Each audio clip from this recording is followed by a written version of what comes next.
Sosok Ola Ramlan dikenal sebagai seorang presenter dan aktris yang sukses di panggung hiburan.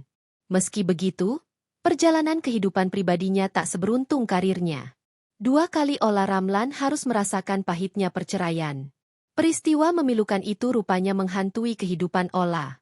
Ia merasakan beban kegagalan membina rumah tangga.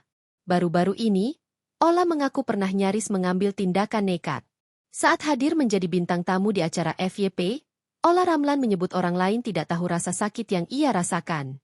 Kalau sudah mau mengakhiri hidup itu sebenarnya dosa terbesar ya. Sudah pasti.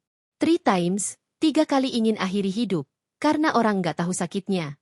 Ungkap Ola, dikutip dari YouTube Trans7 Official, Sabtu 27 September 2025.